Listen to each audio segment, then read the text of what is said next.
Hey everyone, welcome to our first episode of 2021 for Between the Brackets. Uh, it is a video podcast style show from the North America Developer Ecosystem team, and where we discuss different Google Tech community requested developer topics and answer your questions live on our Between the Brackets web show. I am Kyle Paul. I am a regional lead of the developer ecosystem team here in North America. And with me, I have my co-hosts, Danny Fiorello and Madhusha Kure. They're both currently backstage right now, helping make sure everything's running smoothly. But in today's episode, we invite Kalev, who is a GDE in North America, as well as the founder of the GDELT Project. And we're going to be chatting today about how the GDELT Project uses Google Cloud's APIs for Google Cloud AI, BigQuery, different analytics tools, and how they catalog and understand the world in real time. So without further ado, I'd like to invite Kalev to the stage. So welcome, Kalev. Oh. Hey, welcome, Kalev. It's great to be here. Awesome. Great to have you here. And thanks for joining us on our first episode this year. Super excited to kick this off with some exciting machine learning and AI topics. Absolutely. No, this is going to be a fantastic session. I'm super excited for it. Go ahead and tell us a little bit about yourself and the GDELT project. Yeah, so I'm Kalev Leetaru. So I created something called the GDELT Project. So just GDELT project.org. It's an open data project. And essentially the vision of it is, what would happen essentially if we could scoop up the world's open information and process that using massive computing power to try to catalog what's happening around the world? So, we want to look at this through many different lenses. So one is cataloging events that are occurring around the world. One is cataloging the narratives and the emotions that undergird that. Now, of course, where the AI part comes in is that, you think about, how we get news and information today. It's not just textual, ASCII text files. Today, if it's a beautiful day out, you don't sit there and write, it's a beautiful day out there. You take a picture of it, you film a video of it. So we have to have this ability. If we want to understand the world, we have to be able to look into video, into speech, such as radio.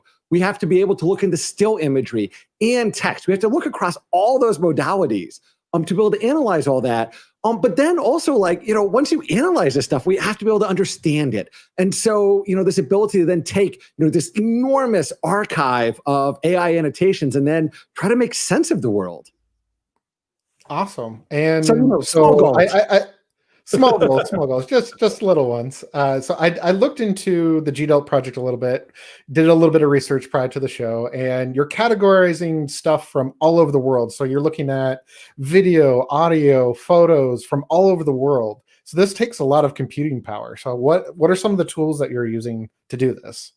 Absolutely. So GDELT lives entirely within the GCP.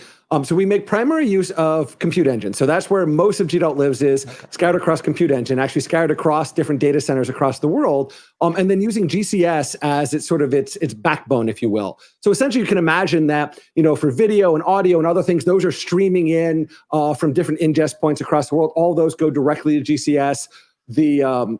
Then for crawling, we have our crawlers actually scattered all across the world. And we have sort of both the crawlers themselves and the backing. And everything that happens is all written in real time to cloud storage. So we use cloud storage as sort of this global storage fabric. And one of the things that just amazes me, coming from the traditional big iron world, is the fact that, in the cloud, it doesn't matter whether a crawler's running, say, in Virginia or Los Angeles or London or Tokyo. Anywhere that crawler runs, the environment's exactly the same. You spin it up, it's exactly the same. We can even write to the same GCS, the same shared GCS fabric. So we're able to ingest material from across the world. And then, so essentially GCE handles a lot of the ingest, handles a lot of these traditional scripts. So for example, if we run, say, a closed caption extraction tool, or say a traditional, statistical sentiment mining tool. And so we run a lot of different things on GCE, and different things in different places across the world. A lot of things kind of placed closest geographically to where content's coming in. So for example, video might originate from one area. So we both ingest it from there, but also process it in that area. And then annotations for that might be forwarded, they might be consumed somewhere else. So, we have all this materials flowing in. If we need to translate it, of course, we can use the Translate API. But then once we have this material, that's where the AI APIs come in. So you can imagine sort of this, you can imagine essentially we have this, compute engine is basically doing all the ingest and doing all this initial processing, all that's written to cloud storage. Then we use the AI API. So that's then where we're able to then take the content and then basically farm that out. So imagery goes out to Cloud Vision, video to Cloud Video, the radio goes to Cloud Speech to Text, and text then to Cloud NLP. So then with those APIs, all that material comes back. And one of the amazing things about, of course, the APIs is the fact that, you don't need to use any of your own compute for that. Essentially you can have this, this multi-hour long video, and it just sits at cloud storage. You just make that simple call. And it's interesting because a lot of people, they ask, well, gee, how much computing power does it require to process this video? So to actually give you a sense of it, we processed 350 million seconds of video so far. And that entire thing runs on a single tiny little VM with a couple of cron jobs and a couple of scripts. Just basically a cron job and a script to ingest the video and directly, just essentially we just stream it using a simple curl call directly into GSUtil in streaming mode, directly, essentially just route it straight to cloud storage. And then we just make a simple API call to say, process this video. When it's done, the output's written directly at cloud storage, and we just pick that up. And then, so you can imagine sort of this data coming in, the cloud storage, the APIs, and then the analysis. And that's then when we route the things like BigQuery and Inference API and all these other APIs. So I want to back up a little bit. So one question that I had, you were talking about how when you're ingesting information, videos, photos, audio from different locations and data centers, you're targeting it to different data centers. Could you explain a little bit more to the viewers how you're targeting the data center with a VM? Yeah, so for us, it's primarily essentially like for ingest, for example, we try to place those VMs as physically close as possible to basically the data vendor. So for example, if videos are coming in from a particular place, obviously we want to run as close as possible to that. And then the other parts of this then for like the web crawling, a lot of that then is geographic redundancy. So, we talk about obviously, you've got regions, you've got zones, you have this ability to make a highly, highly fault tolerant systems. And so this way, again, we can place all these things geographically. So it gives us fault tolerance, but also again, for example, if we're ingesting things, say from, if we're monitoring, say, European media, again, there is a geographic benefit then to basically drawing, as close as physically possible. But again, that's one of the amazing things is that when we use the shared GCS fabric, our scripts running in Tokyo and our scripts running in, say, Virginia, the only difference they see is just a slightly larger latency, simply because of speed of light. But that's the only difference. And that nice. Also makes it so much easier. We don't have to compartmentalize things and say, well, all this stuff here, all this stuff here. We can distribute things across the world, and they all just talk to each other seamlessly. Awesome. I did want to remind our viewers really quick, if you do have any questions for Kalev, feel free to drop them in the chat over here on the side, and we'll bring them up on screen and have Kalev answer the questions for you. So if you have any questions throughout this, we'd love to answer them, as well as I'm sure Kalev's excited to answer any questions that you have as well. Don't be shy. You'll be famous. You'll get your question, seen by the world. Yes. It'll be right here at the bottom. So there was, you mentioned, yes, yeah, like that right there. You mentioned different AI APIs that you're using, but I wanted to back up and chat about, so you were talking about it's a VM that you have set up. So with this VM, why aren't you, and this is just a question, if you haven't explored this yet, or if this is in the future pipeline, because one of the things that we have, as you're aware of with Google Cloud Platform, is Kubernetes. And so Kubernetes allows you to, put this into smaller bite-sized bits and run it that way. Is that in the future plan, or is there a reason you chose the VM over something like Kubernetes? Yeah, it's actually a very simple answer, and that simply is that, I'm a one-person show, and, I grew up on basically the large forklift supercomputers. That's kind of where I first grew up. And so it was a very natural thing when, you're used to logging into these massive machines, and, so you're kind of used to that, where in the cloud, it's just seamless. It's identical environments. You can spin up these today, enormously large VMs. But with cluster, like if you have a physical cluster versus the cloud. So for me, it was a very natural transfer, except of course the fact that you don't have to deal with hardware. In the physical world, you're constantly dealing with hardware issues. In the cloud, that's all just magic. And I love magic. So yes, it simply comes back to the fact that I haven't quite, because I'm a one-person show and I'm kind of doing all these things, I haven't quite made the leap into the wonderful world of Kubernetes. But yes, exactly. Containers are the future, and they make so many things so simple. Especially, for me, it's also this ability where sometimes, like when we're working, especially with researchers that are doing these really sort of interesting kind of bleeding edge projects, the ability to spin up a VM, have total control over it, where we can install very, very exotic libraries, things that don't like each other. So you might have two different libraries completely incompatible. We can kind of take the machine, essentially rip it apart to just what we need to do a particular project, and kind of not worry about, a lot of those. So yes, it's simply a fact that I haven't quite done that, but yes, I'm amazed by, what I see in the Kubernetes world. Awesome. Yeah. So I think that, hearing you talk and hearing like how you have the project constructed and stuff like that, I think that to me, like as your project continues to grow, seems like the next logical step, in making processing, taking advantage of the processing power of Kubernetes and streamlining things like that as the project continues to scale. Exactly. It's just I haven't gotten quite to that level yet, but exactly that is on the roadmap. And for again, and it's amazing because like a lot of these toolkits, like if you want to use, say, any of these different, there's so many, especially like for speech recognition and all these other areas. Like everything today is an image that you can just drop in, and containerized system that you can just drop in. So yes, that makes it so much easier. So yes, again, in the modern world, that's exactly what you do, and use things like Cloud Run and serverless and all these different things. You could break up so many of these things into that. It's just I haven't quite got to that point yet. Oh, it's all good, all good. I was perusing the GDELT website a little bit, and I noticed there's a couple projects listed that are using GDELT. So can you talk about? Are you able to talk about who's using the GDELT project? Yeah. So GDELT's what are they using it for? Absolutely. So GDELT's an open data project. It's used all over the world. One of the real goals is to help, especially like the NGO community. So actually, a very interesting story was in the 2014 Ebola outbreak. In the aftermath of that, we looked back and we had actually found some of the original media coverage of it, but it was in French at the time period, so we weren't able to translate it. So actually, in the end of 2014, we actually built this enormous machine translation infrastructure, which now so we do a lot of translation. We use Google Translate API. We essentially, to this day, we actually translate almost 100% of what we monitor in 65 languages and counting now. And one of the amazing things of that is fast forward to December 31st, actually, or December 30th of 2019.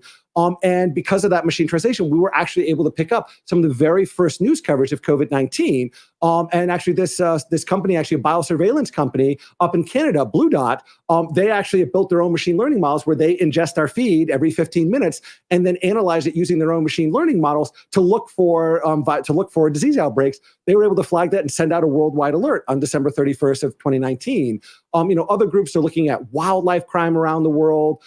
Folks are looking at health impacts across the world separate from COVID, all these other peripheral issues. Looking at land ownership issues around the world. Looking at just anything you can imagine. That there would be an interest in development communities. It's essentially that it's really this part, and that's where especially like the narrative analysis comes about, because oftentimes you're less interested in what's physically happening around the world. You want to understand kind of the narratives, like how is this being covered around the world? And so, yeah, I mean, basically any issue you can imagine, essentially, there's probably someone using GDELT to try to understand, like, where is that heading right now? Gotcha. And so they're building these machine learning models. They set out a worldwide alert based on that. So that's one really cool application of what they learned from GDELT. Do you have any other outcomes like that you've seen thus far? Or oh yeah, I mean, folks who use it. I mean, I know that there's a number of large NGOs right now that have been tracking For example, the locust pandemic, they've been tracking. Land use is actually an interesting one because there's a lot of land sending use out alerts with the locust thing, or so that's typically used more by large development organizations that are trying to understand, for example, what is kind of the, what can we understand? Well, essentially, beyond our own gaze, what can we do if we kind of open our gaze larger and see through the entire world? Like, what can we understand from that?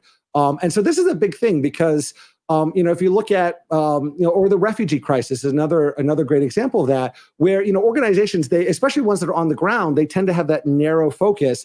So being able to kind of see what are all of these other perspectives and narratives. And so actually the Media Data Research Consortium, which is an outgrowth actually of the Internet Archive's Television News Archive, they actually have a large Google Cloud COVID-19 research grant on. They're working with them to actually analyze television news coverage around this to understand, like, what are the narratives that we see, and how is this pandemic covered compared to past pandemics through time? Because, for example, if you're a public health person, you need to be able to understand, how is this narrative being told? We've done a lot of this work around, how social media is amplified by television media and then back again. So we can actually start connecting. And that's actually, I think, a really powerful story.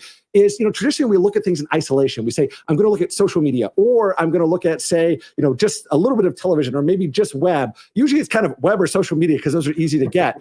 It's really looking across this, because stories, they tend to, start on television or maybe social media. They kind of go back and forth between social media and mainstream media. Television is kind of this real time.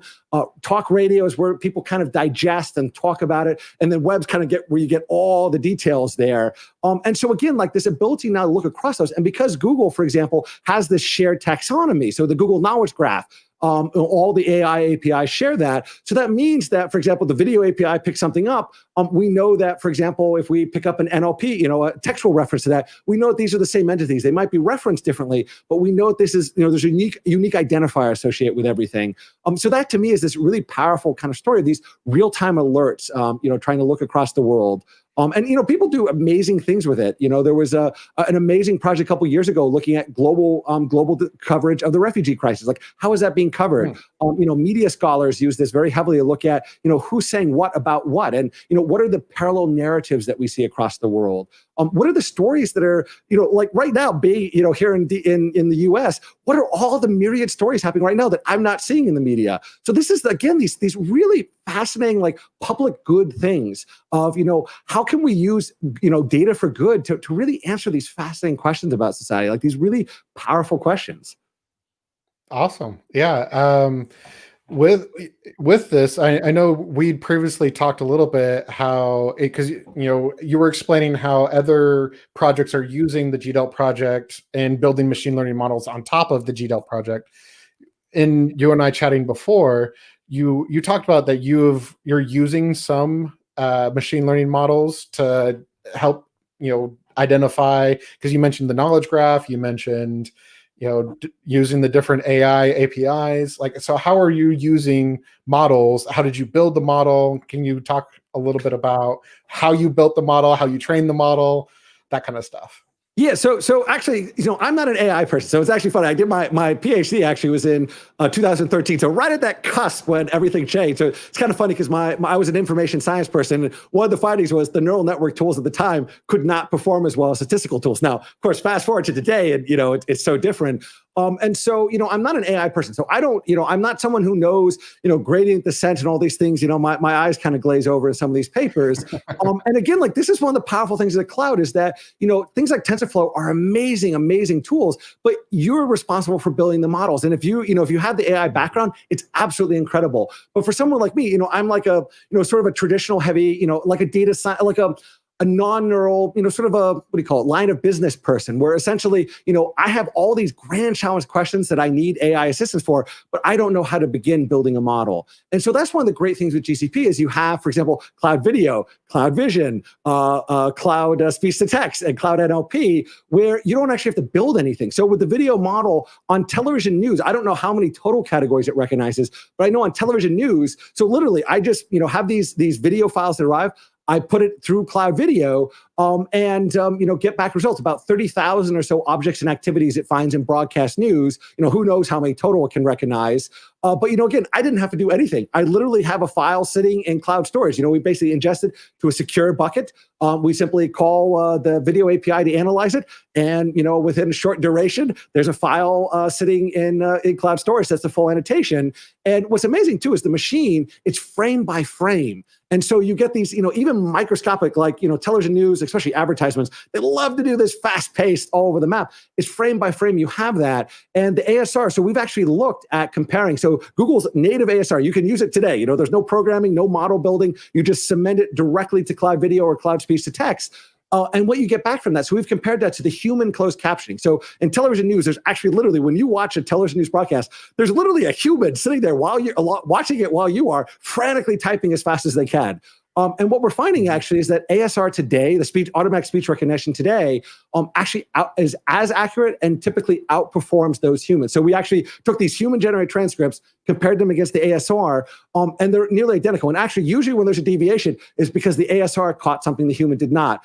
So, for example, if there's let's say there's something's happening and there's a bunch of, let's say there's a medical expert and they're, talking about, the latest COVID-19 using all this medical terminology and going really fast.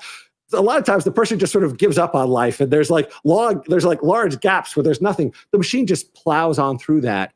And things like OCR. So if you're on video, and the text is moving really fast and smearing, motion OCR, again, built in the cloud video, just picks that right up. So for video, literally what video is, we ingest a video file into a secure bucket. We make a single JSON call, a single call out to cloud video. It writes back the annotation. So it's just a single cron job that ingests in the storage, a single cron job that does a submission, and then a single cron job that when things finish, take them, basically summarize them and write them to BigQuery. That's it. Just 3 little short cron jobs and tiny little scripts. And all running on a tiny, it actually runs on an 8-core shared machine. It does a lot of things. You can actually run it on a single 1-core machine. Because again, all that is just magic. I didn't have to do anything. So you get, best of accuracy, speech recognition. And the best part is those models are constantly improving. So, every day, something new is happening. They're improving. And that's what's really amazing too, is the fact that I don't have to do any of that. I just have to sit here, and every day things get magically better and better and better. And that to me is, again, the fact that if I want to, now this is where things get really interesting, is so far I've not used AutoML. But again, within GCP, there is AutoML. For those of us that don't want to write our own code, you can take that amazing, best accuracy model and build on top of it. So if I wanted to, so for example, Cloud Video, it recognizes mass, but it won't tell me, is this an N95 or a Gator or this or that? If I wanted to, I could just go through, find some N95s, find some this, find some this, and we're not talking about millions of examples. We're talking potentially dozens of examples if they're sufficiently different. And you just put them in there, and magically you get back another, a new model. And that's what's really interesting. I was going to ask you about the AutoML features and stuff like that, if you happen to be implementing any of that at all, because you talked about you're doing the entire GDELT project is essentially a low-code solution where you've taken a lot of the awesome things that Google Cloud has pre-built. And so that's where AutoML, for those of you who don't know, is basically it has a lot of pre-built models ready for you to lift and adopt, kind of like what Kalev was talking about, where if you're trying to detect masks, you can easily train it without having to code your models and everything like that. So with the models and stuff, so what I did have a question about you were talking about how it's ingesting the video, it's frame by frame. You were talking about how let's say a newscaster is talking about a particular topic. So it's picking up the video and the audio frame by frame. And you also mentioned a news ticker going across the bottom. Yep. So does it annotate, how are you handling if it's annotating differently? So let's say it's talking about, here in the US, we have the Powerball numbers and stuff like that. So let's say the ticker has something about the Powerball going on, but it's a completely different topic. How are you handling those annotations? So that's actually one of the most powerful things, is the differences between the spoken word and the on-screen text. And this becomes very interesting because we can do these, I mean, it's really fascinating. You look at, for example, different words. Is it talking about an object or an activity? If we talk about, say, vaccination, the person might be talking about vaccinating, the vaccinating people. The scroll might be giving updates about, the different vaccines and what their status are. And this becomes very interesting. Sometimes the scroll is completely irrelevant, has nothing to do with what's on screen. Like I mentioned, the Powerball versus exactly. So for us, we actually take the output of again, you get one JSON file with everything in there. We take that. We basically then essentially collapse that. Instead of frame by frame, we collapse it to second by second, because that's how humans think. And then we simply load that into an Elasticsearch cluster. So we actually have a public interface where you can keyword search the text, you can keyword search the spoken word. And this becomes very interesting because, say, on CNN, they have a COVID-19 dashboard. If you want to look for, where is that dashboard? Like, how often is that on screen? You can simply look, there's a credit statement on it. You can simply keyword search the on-screen text and find every second that's on screen. And this is also how we look at, say, how tweets appear on television news and vice versa. So again, using the on-screen text to connect those. So we actually leverage those signals to look at, like, what is the difference between, what the person's talking about, and then the text is actually on screen. And we also, then I should add, we also take the spoken word and run those transcripts through the Cloud NLP. And Cloud NLP actually for spoken word's amazing, because if you've got two people talking and they're, say, doctor, what do you think about this, doctor? And so let's say there's two doctors going, talking to each other. It will actually try to sift out, using co-reference. It will actually do a quite reasonable job just looking, because again, by the time, it's just getting a transcript. It's not listening to voices. It's just a transcript, but it's actually able to tease out how they talk to each other and actually do a reasonable job of sifting out which one's this doctor one versus doctor two. And we can do things like regular expressions. Once we have that on-screen text, we can actually use the Chiron. So when someone's interviewed, they'll have their name and title down there. And we can actually say, using a simple regular expression in BigQuery, find me doctor space and the name that shows after that, and get an inventory of who are all the doctors that are inventoried on television. So kind of, are they talking mostly to infectious disease people or vaccination people? Kind of who's being talked about when? Again, these really powerful things of, once you have these and bringing these into things like BigQuery for analytics, and then also Cloud Inference API, and also some of the AI workshops. Awesome. So we have a couple questions that have shown up in the chat. So let's go ahead with the first one. But those of you who are still tuned in, go ahead and keep asking questions for Kalev here. And so our first one from Grace. Kalev, I love your enthusiasm. What problems are you excited to try and solve in the next year, if you're allowed to say? Absolutely. So, one of the big focuses actually over the past year is extending to these new modalities, so television and audio in particular. So one of the big focuses this year is, now we have this infrastructure in place. One big focus is, how do we make it easier to work with? So, if you're a data scientist, and you know how to write SQL, BigQuery does incredible things for you.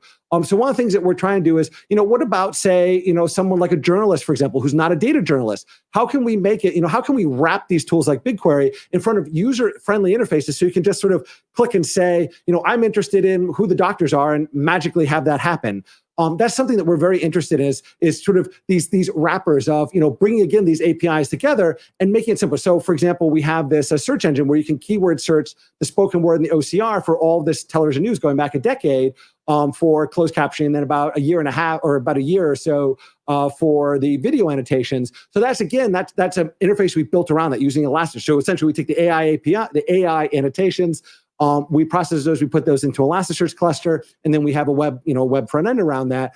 So that's one big focus. Another really big focus is, how do we tease these really interesting signals out of this? So, you think about this, it's sort of a fire hose of what's happening around the world at any moment, the emotions, the narratives, to sort of have this live fire hose of society. How can we sort of tease out these early warning signs? So, in the case of COVID, you actually had this biosurveillance group that's all they focus on. But how do we do all these other issues? Like, how do we kind of look at, what are narratives? Like, in my world, one of the things that I'm most interested in this year is, how do we draw people's attention to all the stories they're not hearing around the world? If you look in this country, at one point, COVID, occupied some incredible fraction of all news coverage, was fixated on this one topic, which meant you had no idea all these stories that are happening around the world. And, to me, that's one of these really powerful things, is how do we open people's eyes to the fact that, we all go about our daily lives, but how do we open our eyes and see everything that's happening around the world?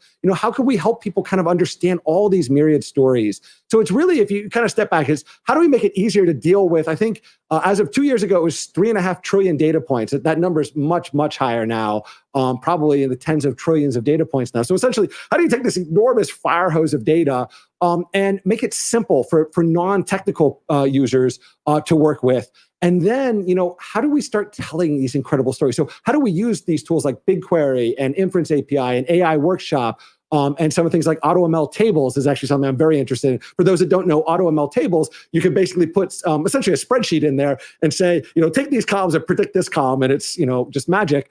And that's one of the things that we're very interested in is like, how can we use all of these different tools? I mean, we use the AI APIs and we've used a bunch of these analytic tools, but there's this vast landscape of additional, all this work that Google puts out every day. And again, you got this pipeline, Google Research, Google Brain, all these groups doing incredible work. And that just keeps flowing back to the cloud. So it's like every day there's another announcement of another amazing thing. So how do we sort of take that ecosystem of things? And I think this year, one of the biggest focuses is really about how do we take this whole other landscape we haven't explored yet and use that to try to tell these incredible stories from this data.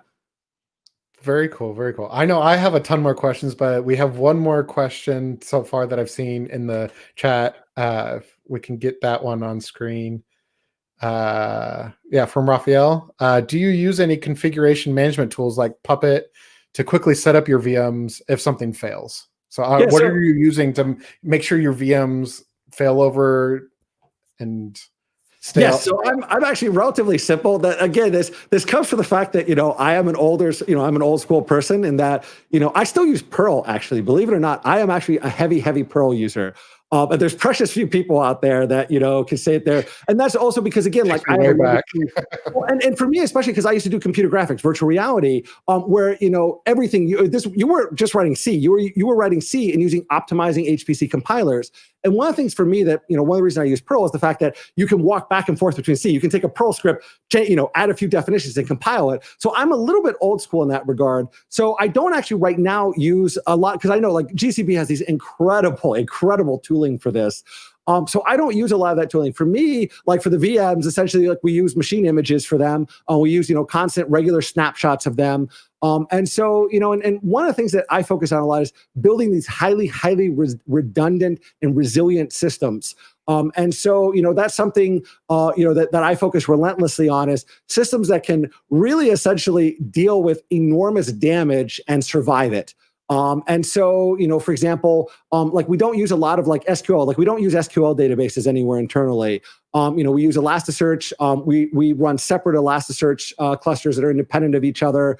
Sort of the traditional standard things you do, but that's also where geography comes in. I was nervous a couple years ago when that hurricane was heading right for the East Coast. You're like, gee, we've got a lot of stuff in these data centers here, but again, that's the amazing thing is there's that's one of the great things about the cloud. Again, is it's not my problem to deal with this. It's just magic. But again, so we have this incredible resiliency there where, we mirror things geographically across the world. So again, that comes into one of the reasons we work across data centers. But each of our tools, again, GCS, GCS is a shared fabric. But everything else, we build these tools to really deal. And like we had, one machine, for example, that a process just went wild and took the machine down with it. And all the other machines, they just transparently picked up that slack. Now, again, it's something like containers and all this, you have all those magic, things where you just say, hey, automatically manage this and it's just magic. I do a lot of this myself because I haven't quite reached that point yet. But yes, that is so I guess the short answer to that would be that through the power of the cloud, someone like me could do it without using any of those tools and have something that works incredibly well. And then for, all those tools exist. So as you move down that pathway, you have these incredible, this incredible array of tools that exist for you. Yeah. So I know one of the things that you've referenced in this. So is the GDELT project, it's open data. Is the project itself open source at all? So parts of it are, definitely parts of it are. It really comes down to the fact that, for me, so like when we do analyses, we put all those scripts up there. Part of it is, again, as a one-person show and writing Perl in particular, there's you put a Perl script out there, nobody knows what to do with it. You put a Python script out there, and folks know what to do with it. Again, it's a lot of these systems, they're very, I try to build incredibly resilient systems. So they do a lot of odd things that kind of reach back in many cases. Again, this is one of the things that I like about VMs is, I can reach through, essentially reach through the kernel to do interesting things. And so, it's not as, so yes, on my agenda is to release more of the code. Once I have the chance to, clean it up and, actually put, actually make it so someone other than me could understand what it does. Again, one of those things is if you are, someone a sole developer, you're not worried about as much of, worrying about, well, can someone else understand what this does? You just kind of intuitively understand. But yeah, so that is the goal for analyses. So we do release a lot of things. Sort of core things I'm, working on getting those cleaned up and ready for release. But, for all of our analyses, I mean, every day, our blog updates, every single day we put something on the blog. And, we do a lot of large analyses. And those analyses, every script, everything, we go from step by step, like here's the BigQuery query that was done. Maybe that got loaded then into Inference API, and in turn that went over and got an export into an AI workshop tool, which in turn went back here. So every one of those steps is documented along with the code right there. So yeah, so that yeah, exactly.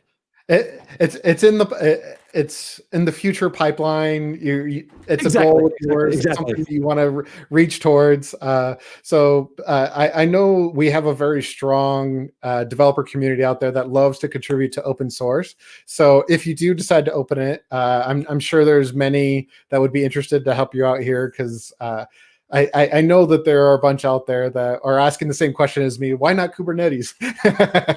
Well, but, we love people too with the data itself. I mean, like we produce these data sets. Like if someone has, like, there's the thing, like, let's say that you're interested in getting started with video. Like you think, I've got video content. I think something like Cloud Video would be very interesting to experiment with. So we release those annotated files. So every one of those, we basically extract out, so we basically run the videos through, and we take the actual output of Cloud Video and actually make that downloadable, so that if you're, say, interested in, like, what does it actually look like? I can see all the sample files, but what would an actual hour-long broadcast look like through Cloud Video? You can actually download that. On image, you can see exactly, so let's say you're interested in this whole web entity. So Cloud Vision can do a reverse image search, find all the a couple hundred copies of an image across the web, tell you the URLs of those, give you kind of top topics of how they were captioned across the web. Let's say you say, I'm interested about that. What would that actually look like? You can get that, download that today. So, one of the things that I'm really excited about is, like, what can people do with this data? What can they, what can they do with that? And I saw a question go across the screen about, what was that? Using Docker and the billable hours thing. So yeah, so one of the things that I actually, the way I actually, okay, here we go. Use Docker containers. So I have not yet used Cloud Run. It has incredible potential. What I actually do is, because again, this legacy of physical hardware, I'm one who actually basically mentally sits down and actually takes a bare minimum set of VMs and actually basically watches at, things over time and actually stuffs them in. Again, this is why containers are so valuable, because containers just do this magically. For me, I will basically watch these scripts over time, and then craft basically a tiny set of VMs that basically can do, like when I mentioned that, like, our video is on a shared 8-core machine. That 8-core machine is basically responsible for everything from ingesting all of the multimedia content that's coming and processing that. It handles coordination. It basically handles most of our processing tasks for web occur on that tiny machine, other than some of the big, heavier lifting things. And so again, it's, we use, like, for machine translation internally, we have a 16-core machine that does pre-translation, that basically just kind of looks at, it does a very simple first pass to say, is this, basically how much translation should this require? Should this be the absolute maximum quality, or, basically modulating the language model? So essentially a preprocessor that fits on a tiny 16-core machine. So, for me, I still do this the old way of manually basically sizing these things on the VMs. And again, because it's globally distributed, if something huge happens, there's a major event and that machine becomes exceeded, I've done a lot of these things where that can spill over. Say a crawler machine, for example, could take some of that load off. And so it's essentially the containers model, but done manually. And also because parts of these predate the container revolution. And so, a lot of this infrastructure, started before that revolution really came to be. So yes, today, if you're building something like this, you don't have to do what I do and actually hand craft these things. You could just, exactly, and things like Cloud Run and, all the serverless options, and I'm blanking out how, that list just continues to grow. And and that's really where again you can scale to zero. You have infinite scalability, and so if somebody starts pounding, you think about if you're using the load balancer and what is it? All your different backend scaling things, like you can, with not that, with serverless, you don't have to worry about that. Exactly. I mean, with a day's worth of work, you could actually build a website that could scale the trillions of hits and hook at this, between Spanner and Firebase and all these other things. Like you could build something that essentially has infinite scalability with minimal code, and that's the best part. Is like you can build these things with a minimal amount, and they work incredibly well. And as you scale and as you need these new capabilities, each of those little building blocks essentially is there. So you can build this amazing thing, and it's not like a toy. It actually is a production system, and you can just carefully scale and offload, bit by bit by bit. And again, like that's the best part too. Again, with things like GCS as your shared fabric, you can offload, bits and pieces, and everything else is unaffected. I did have one question about how you categorize your data and serve it back out there, because you said it's searchable. What you have video, image, audio that you're covering, and so when somebody wants to search for, you mentioned the COVID, or they want to search for forest fires. Let's say forest fires, for example.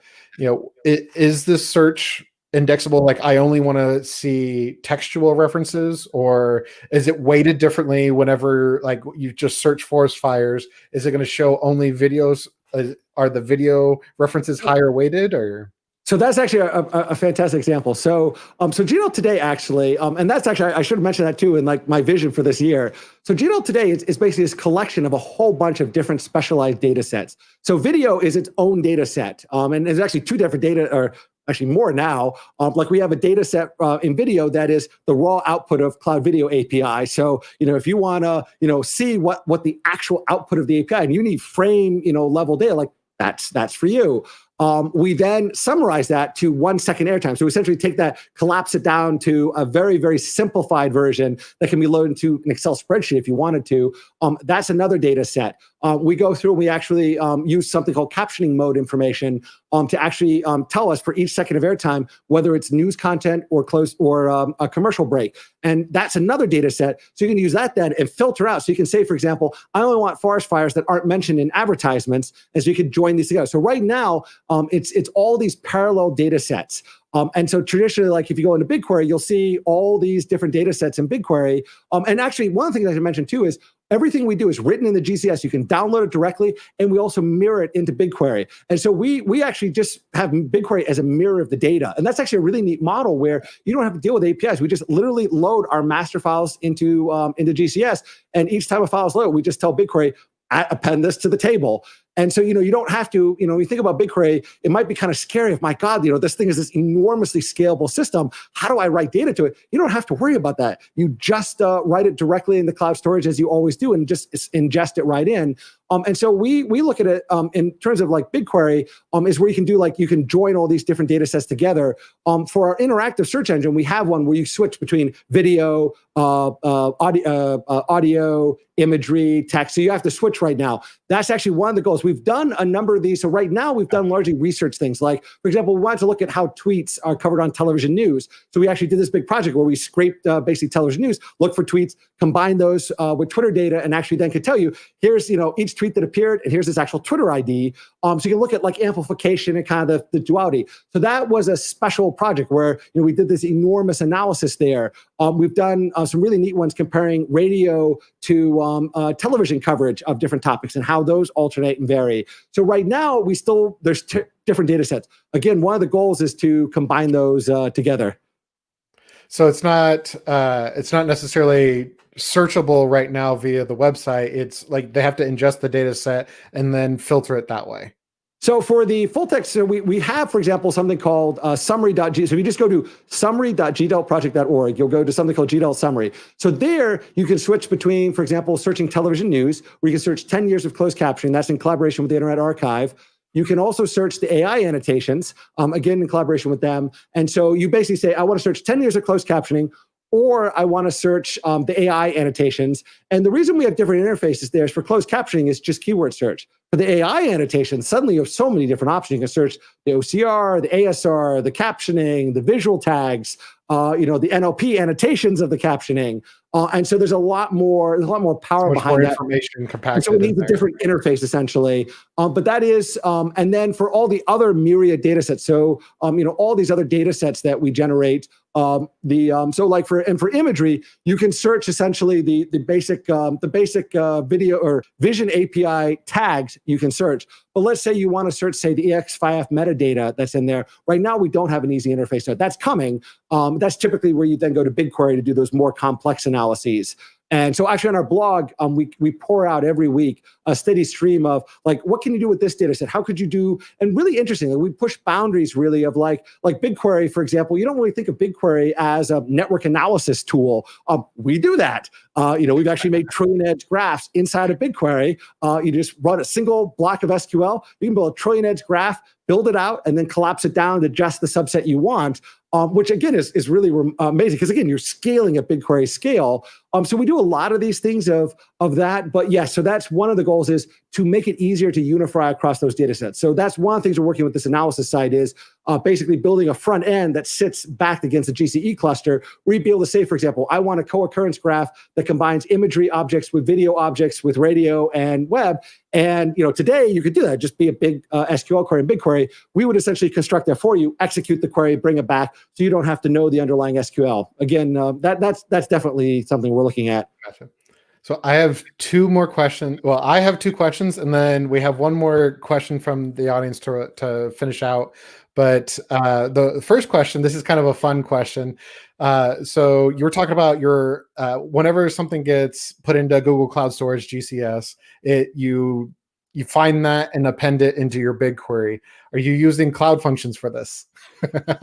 So today you would use Cloud Functions, and you've got with GCS you even have pub sub integration. Like you can for me, I actually have to poll. So what I actually do is I poll every minute, and actually I operate. So GDELT internally operates on a 1 minute heartbeat. So every process knows it can run after each minute, and it knows that there'll be a file sitting in a certain place.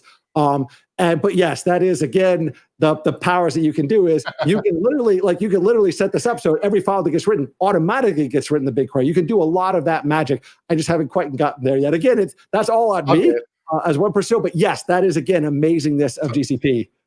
So, and that's one of the fun things. I mean, it's great exploring and learning about your project a lot, and it's fun kind of exploring to see here's ways that what GCP provides on how you can continue to improve a project.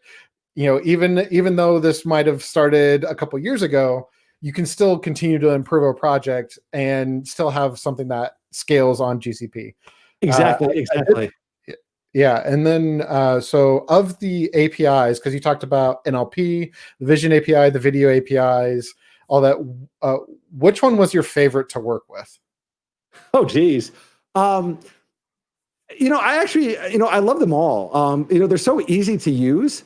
But the power, I think, one of the amazing things, I think video to me has been one of the most exciting simply by the fact that you couldn't do this with video not that long ago. Text, there's always been some ways of getting something out of it. Although, again, the NLP API is incredible. But it's a leap forward. But video, you couldn't do this. You could say, yeah, there's a bunch of green or a bunch of blue in this, so maybe that's grass, maybe this is an ocean. Yeah, they could do some things. But I use over the years. I mean, I've been for 25 years now analyzing large amounts of news content. And I'll tell you, some of the early imagery systems, and it's horrible. They can't do anything. And to me, the ability to literally take a video file, drop it in GCS, and just say, analyze this. I want OCR, ASR, and labels. And then magically, it comes back as this annotated file. That to me is this huge leap forward. I will say too, though, that the Vision API, the web entities are really magical to me. Because again, that's that reverse image search where I can say, here's an image that purports to be from 5 minutes ago. And be able to say, actually, this has been on the web for years, and here's how it's typically captioned. And then the speech API, the ability to have that accurate, and also with video, the ability to do that accurate transcription is incredible. And so I think, that, and then, again, BigQuery, I was a very early user of BigQuery. I've actually been a user of GCP actually before it was actually a public product. So I've been a very, very long standing user. And it's just amazing to just watch, this ecosystem of tools there. And you think about, like, for a project like mine, like, everything lives in GCP. Like, to ingest, you've got Compute Engine there. To do basic types of custom processing, again, you've got all that there, or Kubernetes, or any of these other, you've got all the tooling there to run your own compute. All the AI APIs now, no matter what the modality is, video, speech, imagery, text, there's a tool for it. You need to translate. There's the Translate API for that. Now, so you can imagine the content comes in, you've annotated it through all these means. Now you have to actually do something with it. So now there's BigQuery. You can do, the sky's the limit in BigQuery. Inference APIs is an amazing tool. It's kind of like Google Trends, but minus the data. Like, you could basically take that infrastructure essentially and apply it to your own data. So you can, take this enormous data set. Like we did this with imagery. We take this gigantic data set of imagery from Cloud Vision, and you can do it in real time. You can just literally say, what was unique about this day? And instantly, within a fraction of a second, you'll get, here are the labels that were more common on this day than any other day. And you can say, what are some weird anomalies that you see in the data? Instantly there. So it's kind of this real-time statistical interrogation of the data. And then there's AI Workshop, and AI Workshop's amazing. For those of you that don't know what it is, Google has this amazing, just Google AI Workshop. And it's Google research essentially. There's just this nonstop, just this steady stream of research projects. So these are not production tools. What they are is essentially Google researchers have something really interesting that they want to show the world, and you can actually, you go through basically the sign-up process, and you can actually get access to this emerging bleeding edge research. So we actually use there's something called the Semantic Similarity Api. Is essentially part of the AI Workshop. Basically, you can hand it a line of text, and it will tell you how likely it is that it entails the line that follows. So we took that then, applied it to closed captioning transcripts of television, and so went line by line, because in television, you just have basically a big transcript. We want to know, like, where are the stories? When did they switch from this story to this story? So we can simply look at it and look for the large, probability gaps. Hey, it turns out that that's all the story changes. And there's just so many different tools there. There's one for emotional, different types of emotion. There's abstracting. Just go to the AI Workshop, and the AI Workshop, it's amazing all the things that are there. And that's where you can kind of say, like, where's Google heading? Like, what are some of these amazing tools that are there? And you might say, hey, wow, this is amazing. This is exactly what we need. And you're actually interacting with Google researchers on the other end. And that's what's really interesting, is you actually have that. You can basically participate essentially in, like, the bleeding edge of research. And so but that's the thing, is, like, all these different pieces, from the ingesting to traditional compute, to the AI annotations, to the analytical tools, to the bleeding, to the future, essentially. You imagine from the present all the way to the future, that entire, spectrum is there within GCP. Awesome. And I wanted to wrap with this final question from Grace here. Anything that you want us to know about the GDELT project that we have not talked about yet? So what, something you're excited about coming soon? What's coming soon that you can tell us about? I think it's really the most interesting thing to me is, every day I'm so excited how people use GDELT, because again, like, it's all open data. So usually the first I find out about it is, someone publishes a journal article or releases a Medium post or puts something out there. I'm like, hey, wow, that's a really cool application there. And I think, this year, to me, one of the most exciting things this year is really about how do we combine all these modalities to ask questions? Like, how we've taken a lot so far on the blog, like you'll see on the blog, we've taken all these sort of interesting sort of explorations. Like, we've looked here, and we've kind of taken these sort of peaks, essentially, if you will, at what's possible. The real goal this year is, how do we bring all this together? Like, how can we take this fire hose of data and essentially make a dashboard of planet Earth, where you can see, like, what's happening across the world? What are all the stories that I might find interesting that I have no idea existed? How can I see the world through others' eyes? How can I see what's coming? Maybe it's something as simple as virtual reality. Like, what's the future of virtual reality? Being able to say, like, what are the perspectives from across the world? Not just, tech writers, here in DC, but across the entire world. Being able to see, be able to view all this. So I think it's really about, what are the tools, the technologies, the workflows, to be able to take this enormous fire hose of data. And it's not a technical thing. The tools are there. It's really about thinking about, what's the right way, all the essentially Lego blocks, magical Lego blocks. What are the ways, the combinations that really yield interesting questions? So essentially, I say, like, what is the future, essentially, that we can find? What is the future of Earth that we can find through all of this? Awesome. Very cool. Well, thank you so much, Kalev, for hopping on our Between the Brackets episode, the first one. of 2021. Very excited to have you here and talking about the different GCP tools around AI, machine learning that you've implemented with the GDELT project. Very, very exciting stuff. I did also want to, I know I mentioned it at the beginning, but so Kalev is also a GDE, which is part of our Google Developer Experts program. So what we do here at Google is not just have fun hangouts like this where where we talk to and talk about Google technology. We also run community programs such as the Google Developer Experts program, Google Developer Groups, Google Developer Student Clubs. So there's all kinds of fun different things that we have out there available in the community. So if you hit this link on that was there. So if you want to learn more about our community developer programs, such as GDG, GDE, developer student clubs, all this awesome stuff. We also have a great startup program called the Accelerator program that's new here in North America, in US and Canada. So one of the ones actually that's coming up for the Accelerator program is around voice AI. So this is kind of like up the same alley where if you want to use some of the GDELT project's audio data sets and build something out of that as a startup, there's some ideas and opportunities there. So, but thank you again, Kalev. Any parting words? Well, thank you so much for having me here. And I hope this really shows the power of GCP to build these, that, I'm a one-person show, one person, and I'm, able to analyze essentially planet Earth through the power of GCP. The fact that you have this is essentially GCP is really a magical Lego building block thing where you can take each of these pieces and just connect them in different ways to build these incredible projects. And even, one person show like me can essentially achieve this through this. And, you're not managing hardware and you're not worrying about scalability. And, it's just, yeah, I mean, I think the short answer is just and I think really my call to people would be to just think about, we think about the cloud and think beyond hardware. Like we know so many people, they think about VM still. Just think of the broader ecosystem, from the AI to the analytic tools to the research side. I mean, think of the cloud as not just a drop-in replacement for hardware. Think of the incredible universe of new possibilities it opens up. Thanks so much for having me. Oh, it was great. And, one of the things that I'd like to point out too, and some of the comments pointed this out too, like your enthusiasm for, GCP, the project that you're working on is just, I mean, it just shows like how excited you were to work, use these tools from GCP and how you were able to take these tools that Google puts out there and build a project like GDELT with little to no knowledge of machine learning. You just understood like this is what I wanted to do. This is what I wanted to build, and you were able to just easily lift and adopt these tools. So your enthusiasm just shows that. So I think the telling story is like my undergrad was computer science.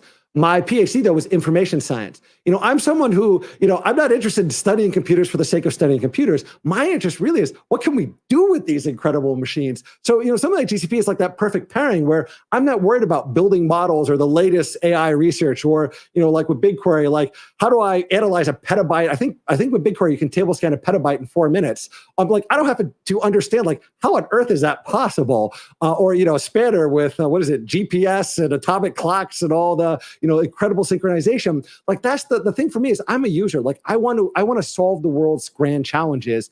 And so with GCP, like I don't have to, I have these incredible building blocks where, like Google Scholar, I think the saying used to be, peer on stand on the shoulders of giants, which again is an older saying. But that's the thing is like being able to build upon these enormous building blocks. And for me, it's really again that the fact that with GCP, I can focus on solving the world's grand challenges, not on writing, I still have to write code, but that's not, my focus really is on what we can do rather than the intricacies of how it happens. Awesome. Well, thank you so much again, Kalev. It was great having you. And tune in next time for our topic on February 18th, where we'll be talking about design thinking. So make sure, add our ticker there at the bottom. So make sure to tune in and register to learn more about what our future topics are on Google between the brackets. And so we'll see you next month. Thank you everyone for tuning in, and thank you again, Kalev, for joining us today. Thank you. Thank you. Cheers.